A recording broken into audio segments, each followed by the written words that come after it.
हरे कृष्णा, राधे राधे। आप सभी का स्वागत है मेरे यूट्यूब चैनल वंदना काव्या में। आज आप श्रवण कीजिएगा गर्भ कथा, लेकिन आज आप कुछ अलग जानेंगे। आज आप अपने गर्भ में पल रहे शिशु को वो संस्कार देंगे जिसे हर गर्भवती माँ को गर्भ में ही देना चाहिए। प्रिय माताएं, आज हम जानेंगे रक्षाबंधन के पर्व की कथा और अपने बच्चे को यही श्रवण कराएंगे। इसलिए वीडियो को अंत तक पूरा बने रहिएगा और ध्यान से इस वीडियो को जरूर सुनिएगा और अपने शिशु को धीरे से बुलाइएगा।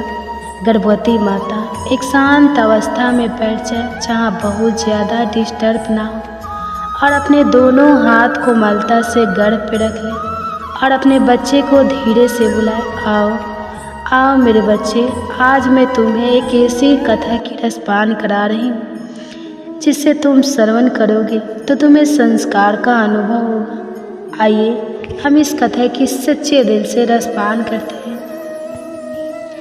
आज हम बात कर रहे हैं उस पवित्र पर्व की जो केवल एक रेशमी धागे का बंधन नहीं बल्कि प्रेम, सुरक्षा और संस्कारों का अद्भुत संगम है। रक्षाबंधन आज हम मिलकर इस पर्व के आध्यात्मिक, वैज्ञानिक और सांस्कृतिक पक्ष को समझेंगे।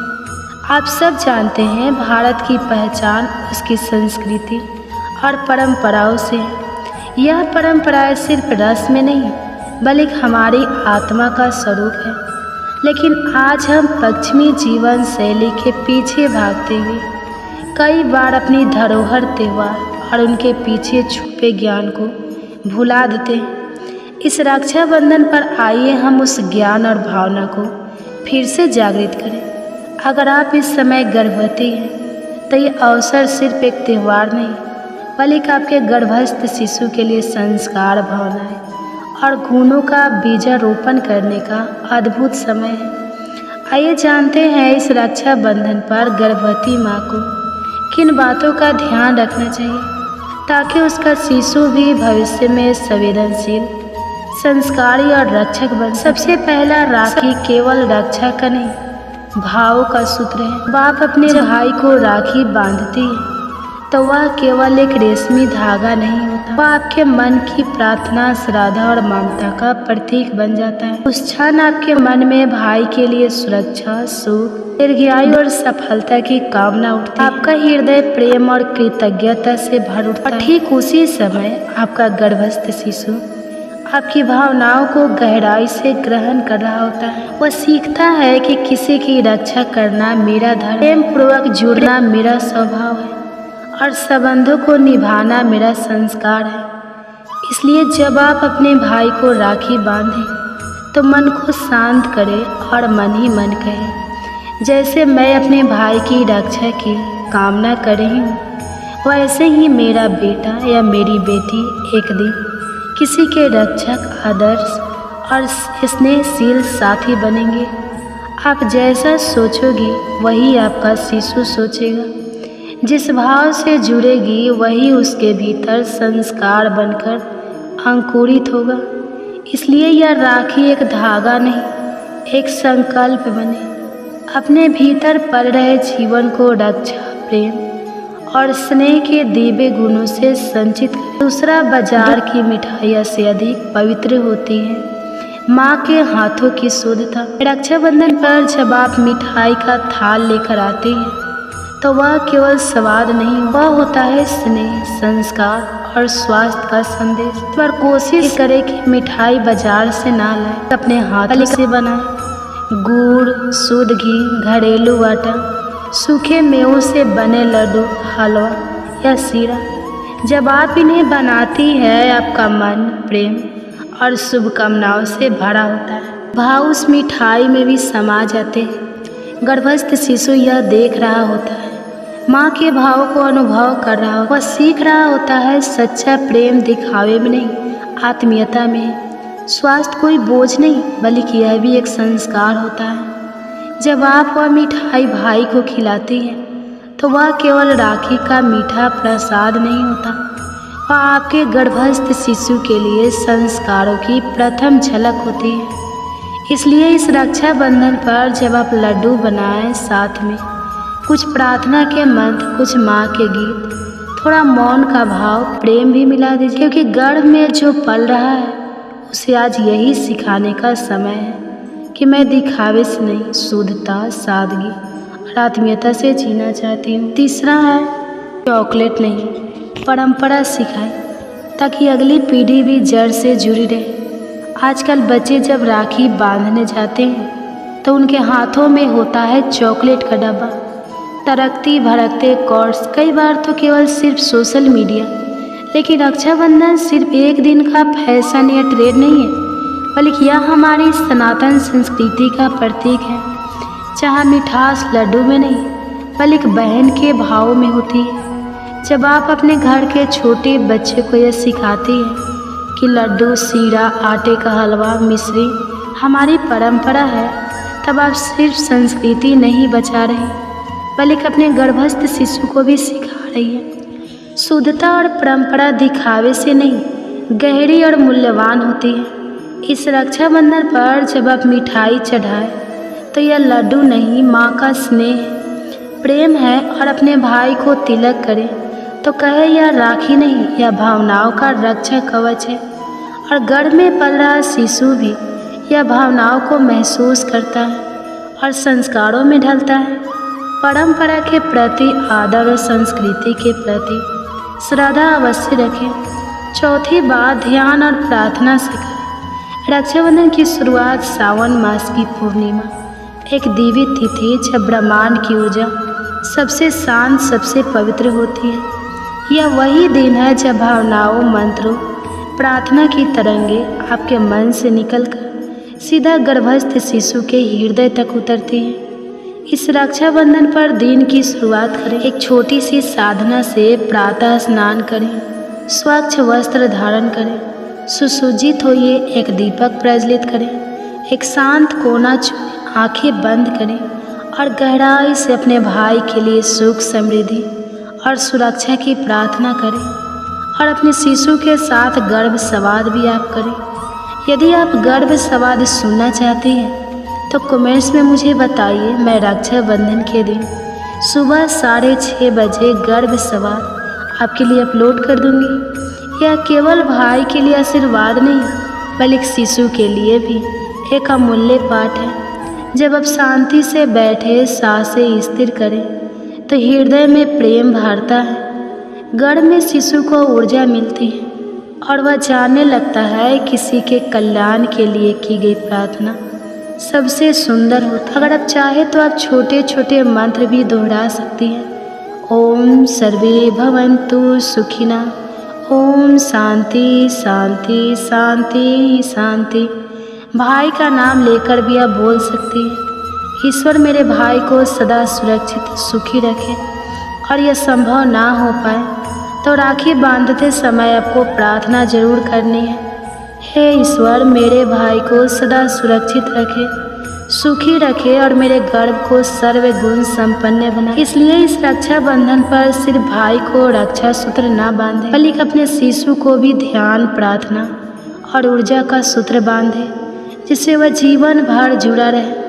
पांचवा, दान और सेवा का भाव, ताकि शिशु संवेदनशील और करुणामयी बने।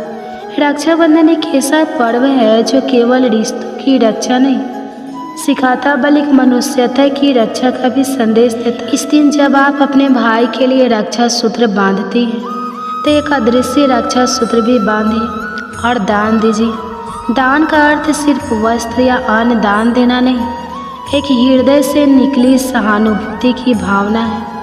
एक छोटे से कार्य के माध्यम से किसी का जीवन छू लेना है। इस रक्षाबंधन पर आप कर सकती हैं किसी ज़रूरतमंद महिला को साड़ी या चूड़ियाँ देना, किसी बुजुर्ग को बैठने के लिए एक आसन देना, किसी गरीब बच्चे को फल या किताब देना, बड़ों के चरणों में प्रेम और सम्मान से झुक जाना और उसके आशीर्वाद प्राप्त करना। यह छोटी सी सेवा का भाव जब आप गर्भस्थ शिशु के साथ रखकर करेगी तो वह शिशु भीतर सीखेगा। यह संस्कार उसका भविष्य तय करता है। एक दयालु, सहयोगी और संवेदनशील व्यक्ति के रूप में बनता है। छठा, बहन केवल बहन नहीं है, आशीर्वाद देने वाली माँ भी होती है। रक्षाबंधन पर जब एक बहन अपने भाई को राखी बांधती तो वह सिर्फ एक रिश्ते को निभा नहीं रही होती, वह एक मून आशीर्वाद देती है। उस क्षण वह बहन केवल बहन नहीं होती, वह ममता से भरी एक माँ बन जाती है जो अपने भाई की रक्षा, दीर्घायु, सफलता और शांति के लिए प्रार्थना करती है। और जब आप गर्भवती होती है तब आपके भीतर दो भूमिकाएं एक साथ पलती हैं, एक जो इस दुनिया में अपने भाई के लिए प्रार्थना करती है और दूसरी जो अपनी कोख में पल रहे बच्चे को भी यह भाव सिखाती है। तब आपका गर्भस्थ शिशु महसूस करेगा कि एक सच्चा संबंध सिर्फ लेने का नहीं, देने का भी होता है।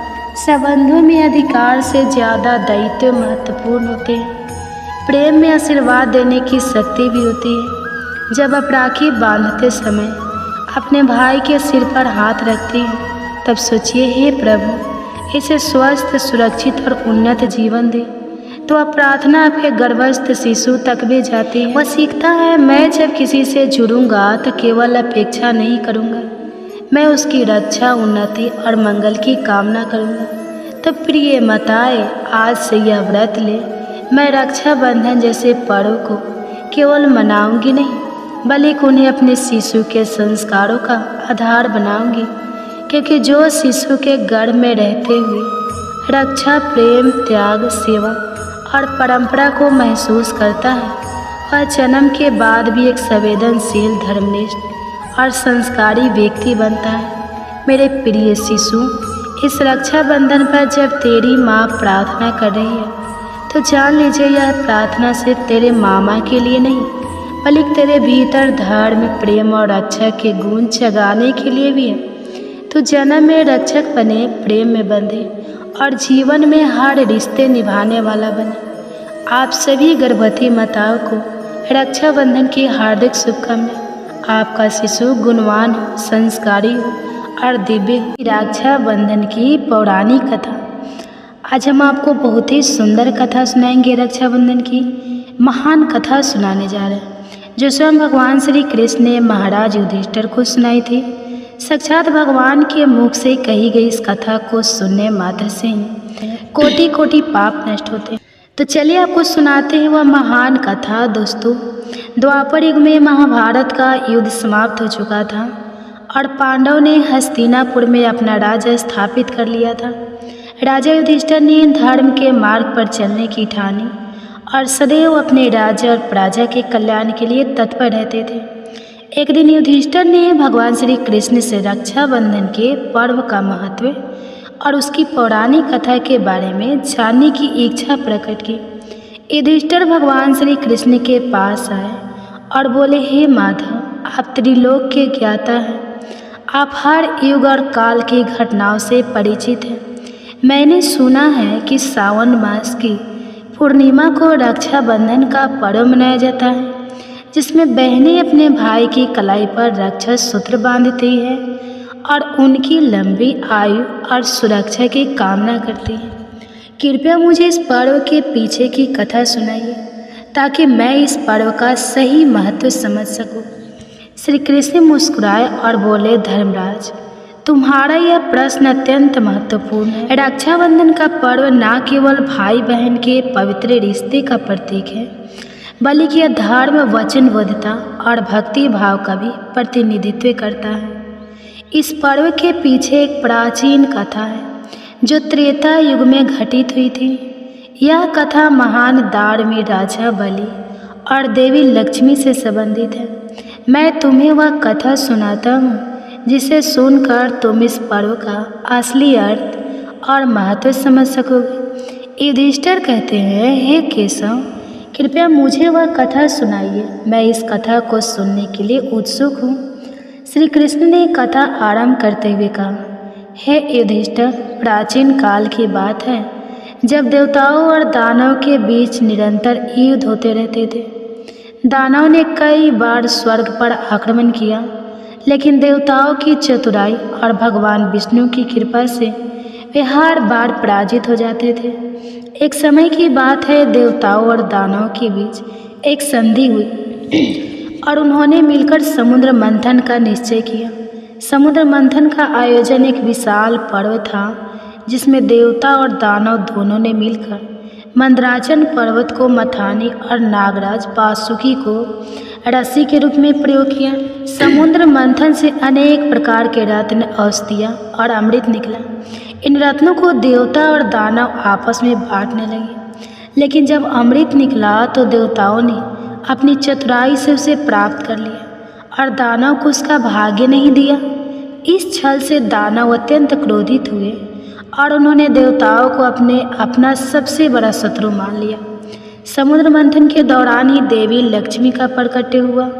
वे अत्यंत सुंदर और तेजस्वी थे और उनके प्रकट होते ही वे भगवान विष्णु के पास चली गई। इस कारण उन्हें समुद्र की पुत्री कहा जाता है।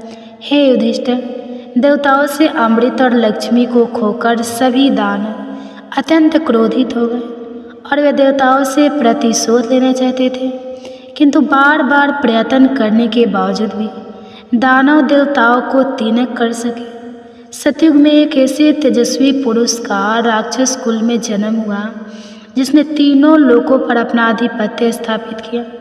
युधिष्ठिर कहते हैं, हे केशव, इन सब घटनाओं का रक्षाबंधन से क्या संबंध है?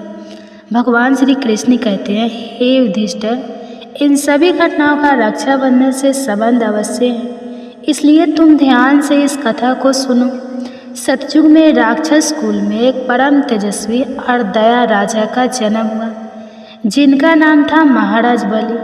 वे दानव कुल में जन्म लेने के बावजूद अत्यंत धर्म प्रिय, दानवीर और ज्ञानी थे। उनके अंदर दानव के जैसे कोई भी बुरे लक्षण नहीं। वे महादेव के परम भक्त थे और सदैव सृष्टि के कल्याण के लिए कार्य करते थे। महाराज बलि भक्त प्रहलाद के पुत्र थे। भक्त प्रहलाद स्वयं राक्षस राजा हिरण्यकश्यप के पुत्र थे, लेकिन वे भगवान विष्णु के परम भक्त थे। प्रहलाद के संस्कार महाराज बलि में भी समाहित थे। वे अपने पूर्वजों की तरह ही धर्म और दान के मार्ग पर चलते थे। एक दिन महाराज बलि ने संपूर्ण पृथ्वी पर अपना आधिपत्य स्थापित करने के लिए 101 यज्ञ करने का निश्चय किया।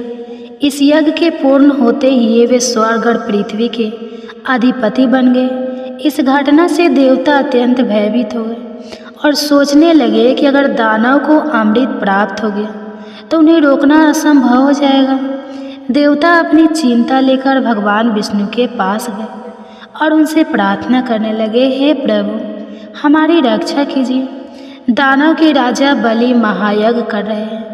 यदि वे स्वर्ग पर आधिपत्य स्थापित कर लेंगे तो सृष्टि का संतुलन बिगड़ जाएगा। तो भगवान विष्णु देवताओं से बोले, हे देवताओं, तुम चिंता मत करो, अब मेरा वामन अवतार का समय निकट आ चुका है, इसलिए मैं स्वयं ही राजा बलि के पास जाकर तुम्हारी समस्या का निवारण करूँगा। भगवान विष्णु के मुख से ऐसे वचन सुनकर समस्त देवता प्रसन्न हुए और अपने लोक को लौट गए। फिर भगवान विष्णु ने एक बुटुक ब्राह्मण का रूप धारण किया और धरती लोक पर प्रकट हुए। जिस स्थान पर राजा बलि का यज्ञ चल रहा था वहाँ से वे पहुँचे। उस स्थान पर महाराज बलि अपने गुरु शुक्राचार्य के साथ यज्ञ कर रहे थे। उस समय उनका अंतिम यज्ञ संपन्न होने वाला। तब वामन रूपी भगवान विष्णु ने कहा, हे राजन, मैं आपके पास एक याचना लेकर आया हूँ। यदि आप मेरी याचना पूर्ण करते हैं तो मैं आपका आभारी रहूँगा। राजा बलि ने अपने द्वार पर आए उस बटुक ब्राह्मण का स्वागत किया और कहा, हे ब्राह्मण देव, आप जो भी दान दक्षिणा चाहते हैं उसे बेझिझक मांग लीजिए, मैं आपको वह अवश्य प्रदान करूँगा। इतना कहकर महाराज बलि यज्ञ से उठकर बटुक ब्राह्मण के पास चले गए। तब बटुक ब्राह्मण ने कहा, हे राजन, मुझे केवल 3 पग भूमि की आवश्यकता है जिस पर मैं यज्ञ कर सकूं, इसलिए आप मुझे उतनी ही जमीन दीजिए जितनी मैं अपने 3 पग में नाप सकूं। राजा बलि ने हंसते हुए कहा, हे ब्राह्मण देव, आप केवल 3 पग भूमि की मांग करते हैं, आप चाहे तो पूरी पृथ्वी मांग सकते हैं। 3 पग भूमि मांगकर आप मेरा उपहास उड़ा रहे हैं। राजा बलि ने अहंकार में कहा, आप मांग कर तो देखिए, यदि मैं दे ना सकूं तो मेरा वचन झूठा हो जाएगा। उस बटुक ब्राह्मण ने कहा, हे राजन, मनुष्य को जितनी आवश्यकता हो केवल उतना ही मांगना चाहिए। आवश्यकता से अधिक मिलने पर मनुष्य की तृष्णा बढ़ती जाती है।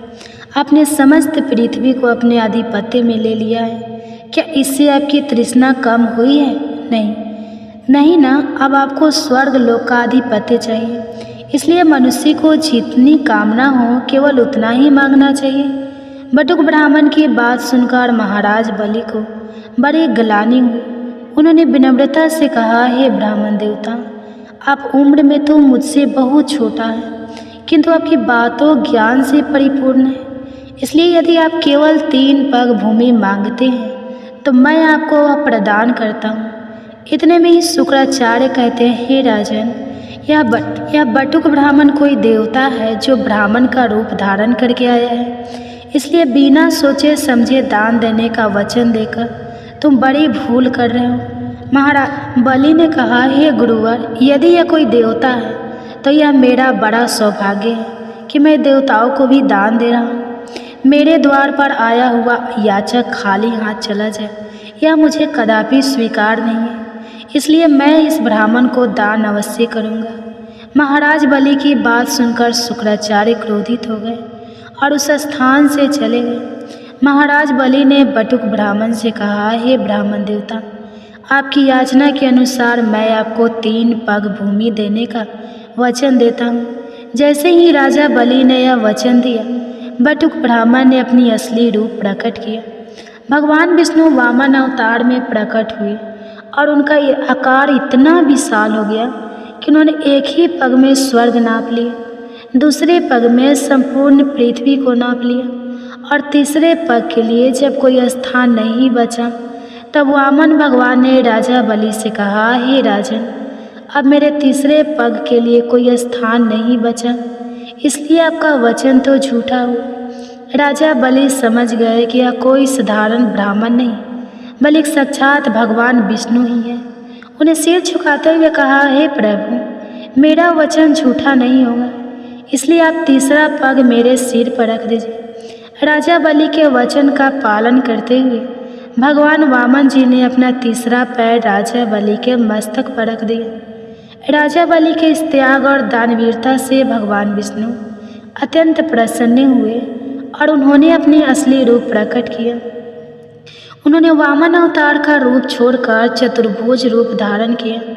उन्होंने राजा बलि को आशीर्वाद दिया और कहा, हे राजन, मैं तुम्हारी दान वीरता और भक्ति से अत्यंत प्रसन्न हूँ, इसलिए मैं तुम्हें दान देना चाहता हूँ कि सावर्ण मनवंतर में तुम्हें इंद्र का पद प्राप्त हो, तब तक तुम पाताल लोक में निवास करोगे। इस आशीर्वाद को पाकर राजा बलि अत्यंत प्रसन्न हुए और वे पाताल लोक में निवास करने चले गए। पाताल लोक में उन्होंने भगवान विष्णु की भक्ति और तपस्या आरंभ की। पाताल लोक में राजा बलि ने भगवान विष्णु की भक्ति में लीन होकर उनकी प्रसन्नता प्राप्त की। उन्होंने अन्न और जल का त्याग कर दिया और केवल भगवान विष्णु का स्मरण करते हुए कठोर तपस्या में लीन हो गए। उनकी तपस्या से तीनों लोकों में हलचल मच गई और देवता भी उनके तप से प्रभावित हुए। एक दिन उनकी कठोर तपस्या से प्रसन्न होकर भगवान विष्णु ने समुद्र के भीतर प्रकट होकर महाराज बलि के सामने अपना दिव्य रूप धारण किया। भगवान विष्णु के तेज और प्रकाश से समुद्र के भीतर का स्थान दिव्यता से भर गया। महाराज बलि ने अपनी आंखें खोली और भगवान विष्णु को अपने सामने खड़ा देखकर तुरंत उनके चरणों में नमन किया। महाराज बलि ने अपने हाथ जोड़कर भगवान विष्णु से कहा, हे प्रभु, आप मेरी साधना और भक्ति से प्रसन्न होकर प्रकट हुए हैं। यह मेरे लिए परम सौभाग्य की बात है। कृपया मुझे अपना आशीर्वाद दें। भगवान विष्णु ने मधुर मुस्कान के साथ कहा, हे महाबली, तुम्हारी तपस्या और भक्ति ने मुझे अत्यंत प्रसन्न किया। तुमने अपने तप से न केवल पाताल लोक बल्कि स्वर्ग लोक को भी आशीर्वाद कर दिया है। मैं तुमसे प्रसन्न हूँ और तुम्हें वरदान देने के लिए यहाँ आया हूँ। अपनी इच्छा प्रकट करो, जो भी तुम मांगोगे वह तुम्हें प्राप्त होगा। महाराज बलि ने विनम्रतापूर्वक कहा, हे प्रभु, मैं आपसे कोई भौतिक वरदान नहीं मांगना चाहता। मेरी एक ही इच्छा है कि मैं सदा आपके चरणों में रह सकूं और आपकी सेवा कर सके। मुझे कोई पद, सत्ता या धन नहीं चाहिए, केवल आपका सानिध्य चाहिए। कृपया मुझे ऐसा आशीर्वाद दीजिए कि मैं आपके साथ रह सकूं और आपके सेवक के रूप में जीवन यापन कर सकूं। भगवान विष्णु ने महाराज बलि की भक्ति और समर्पण से अत्यंत प्रभावित होकर कहा, हे बलि, तुम्हारी यह विनम्रता और भक्ति अनुकरणीय है। तुमने जो मांगा है वह तुम्हारे महान चरित्र का प्रमाण है।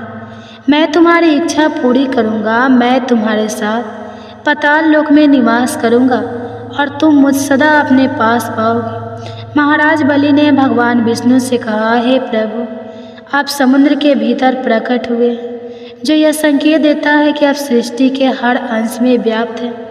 आपके साथ पाताल लोक में निवास करना मेरे लिए अत्यंत गर्व की बात होगी। मैं आपके इस वरदान के लिए सदैव आभारी रहूँगा। भगवान विष्णु ने मुस्कुराते हुए कहा, हे बलि, तुम्हारी यह भावना मुझे अत्यंत प्रिय है। मैं सदैव तुम्हारे साथ रहूँगा और तुम्हारी भक्ति का आनंद लूँगा। तुम्हारी सेवा में मुझे प्रसन्नता होगी और जिस दिन मेरी पत्नी लक्ष्मी, जो समुद्र की पुत्री है, तुम्हें अपने वचन में बांधे, उस दिन तुम मुझे उन्हें सौंप दोगे और तब मैं बैकुंठ वापस लौट जाऊंगा। महाराज बलि ने भगवान विष्णु के चरणों में सिर झुकाकर कहा, हे प्रभु, आपने जो मुझे वरदान दिया है वह मेरी संकल्पना से भी परे है। मैं आपका आभारी हूँ कि आपने मुझे अपना सेवक बनने का अवसर दिया। मैं सदा आपकी सेवा में तत्पर रहूँगा और आपके चरणों में निवास करूँगा। भगवान विष्णु ने महाराज बलि को आशीर्वाद देते हुए कहा, तुम्हारी भक्ति बलि, तुम सदा धर्म के मार्ग पर चलना, क्योंकि वही तुम्हारी शक्ति का स्रोत है। तुम्हारी भक्ति और त्याग से मैं सदैव प्रसन्न रहूँगा। उसके पश्चाताप भगवान विष्णु ने महाराज बलि को आशीर्वाद देकर पाताल लोक में निवास किया और महाराज बलि ने उन्हें सदा अपने पास पाया, जिससे उनका हृदय आनंद से भर गया। इधर देवी लक्ष्मी ने भगवान विष्णु की अनुपस्थिति में चिंतित हो गई। तब देवी लक्ष्मी बैकुंठ के द्वारपालों के पास चली गई। देवी लक्ष्मी को देखकर द्वारपालों ने उन्हें नमस्कार किया। देवी लक्ष्मी ने उनसे पूछा, हे पार्षदों, भगवान विष्णु कहाँ पर चले गए हैं? तुम सब पता करके आओ। वे पार्षद बोले, हे माता, प्रभु तो सूतल लोक में महाराज बलि के यहाँ पर निवास कर रहे हैं। उन्होंने महाराज बलि को यह वरदान दिया है कि वे अब सूतल लोक में उनके साथ निवास करेंगे। यह सुनकर देवी लक्ष्मी अत्यंत दुखी हो गई और उन्होंने इस समस्या से मुक्ति पाने के लिए देवाधिदेव महादेव के पास जाने का निश्चय किया। फिर माता लक्ष्मी भगवान शिव के निवास स्थान कैलाश पर पहुँची, जहाँ महादेव और देवी पार्वती बैठे हुए थे। तब वहाँ जाकर देवी लक्ष्मी ने महादेव को प्रणाम किया। भगवान शिव ने मुस्कुराते हुए कहा, हे देवी लक्ष्मी, आप स्वयं शक्ति और संपत्ति की देवी हैं, फिर भी आप इस समय दुखी क्यों हैं?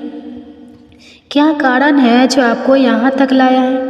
देवी लक्ष्मी ने अपनी वेदना व्यक्त करते हुए कहा, हे महादेव, मेरे स्वामी भगवान विष्णु पाताल लोक में महाराज बलि के साथ निवास कर रहे हैं। उनके वियोग में मेरा हृदय व्याकुल हो गया। मैं चाहती हूँ कि वे वापस आ जाएं, लेकिन महाराज बलि के वचन और भक्ति के कारण मैं यह निर्णय नहीं कर पा रहा हूँ कि उन्हें कैसे वापस लाऊं। कृपया मुझे इस समस्या का समाधान बताएं। भगवान शिव ने गंभीरता से कहा, हे देवी लक्ष्मी, राजा बलि वचन के पक्के और धर्मनिष्ठ व्यक्ति हैं। यदि आप उन्हें किसी वचन में बांध लेगी तो वे अवश्य उसका पालन करेंगे। मेरी सलाह है कि आप एक नाग कन्या का रूप धारण करके पाताल लोक जाए और उनसे रक्षा का वचन लें। जब वे आपकी रक्षा का वचन दे देंगे तब आप उनसे भगवान विष्णु को वापस मांग सकते हैं। इस प्रकार से वे अपने वचन का पालन करते हुए भगवान विष्णु को आपको सौंप देंगे और आप अपने साथ नागराज वासुकी को भी लेकर जाइए, जो आपकी सहायता करेंगे। तब देवी लक्ष्मी ने महादेव का धन्यवाद किया और नाग कन्या का रूप धारण किया। नाग कन्या का रूप धारण करके देवी लक्ष्मी नागराज वासुकी को लेकर पाताल लोक जाने के लिए निकल पड़े। देवी लक्ष्मी और नागराज वासुकी उस समुद्र के पास पहुंच गए जहाँ से पाताल लोक जाने का मार्ग था। फिर उन्होंने समुद्र के भीतर प्रवेश किया और पाताल की ओर जाने लगे। रास्ते में देवी लक्ष्मी ने वासुकी से कहा, हे नागराज, अब आप एक पवित्र रक्षा सूत्र का रूप धारण कीजिए जिसे मैं महाराज बलि की कलाई पर बांधूं। माँ लक्ष्मी की आज्ञा का पालन करते हुए नागराज वासुकी ने अपने शरीर को एक लाल रंग के रक्षा सूत्र में बदल दी। फिर नाग कन्या के रूप में देवी लक्ष्मी उस लाल धागे को लेकर पाताल लोक पहुंची और फिर वहां से उन्होंने महाराज बलि के महल की ओर प्रस्थान किया। जब नाग कन्या रूपी देवी लक्ष्मी ने महाराज बलि के राजमहल में प्रवेश किया तब महाराज बलि ने उनसे देखते ही उनका स्वागत किया। हे देवी, आप कौन हैं और आप इस पाताल लोक में कैसे पधारे? क्या कोई समस्या है जो आप मेरे पास आई है? नाग रूपी देवी लक्ष्मी ने नम्रता से उत्तर दिया, हे महाबली, मैं एक साधारण नाग कन्या हूँ जो इस कठिन समय में आपकी शरण में आई हूँ। मेरा परिवार संकट में है और मुझे आपकी सहायता की आवश्यकता है। मैं आपसे यह विनती करती हूँ कि आप मेरी रक्षा का वचन दें। महाराज बलि ने कहा, हे देवी, आप चिंता ना करें। इस पाताल लोक में जो भी मेरी शरण में आता है उसकी मैं रक्षा करता हूँ। मैं आपको वचन देता हूँ कि आपकी रक्षा करूँगा। बताइए, मैं आपकी किस प्रकार सहायता कर सकता हूँ? नाग कन्या ने कहा, हे महाबली, आपकी कलाई पर रक्षा सूत्र बांधकर मैं आपसे आपकी रक्षा का वचन लेना चाहता हूँ। इस सूत्र का संबंध हमारे कुल की परंपरा से है और इसे बांधने से आप मेरे रक्षक बन जाएंगे। महाराज बलि ने हंसते हुए कहा, हे देवी, आप तो बहुत सरल कार्य मांग रही हैं। मैं इस रक्षा सूत्र को बांधने के लिए सहर्ष तैयार। इसके बाद नाग कन्या ने महाराज बलि की कलाई पर नागराज वासुकी से बनाया हुआ रक्षा सूत्र बांधा और उन्हें प्रणाम किया। जैसे ही उन्होंने रक्षा सूत्र बांधा, उन्होंने अपनी असली रूप का प्रकटीकरण किया। अब ये कोई साधारण नाग कन्या नहीं बल्कि स्वयं देवी लक्ष्मी थी। उनके तेज से पाताल लोक आलोकित हो उठा।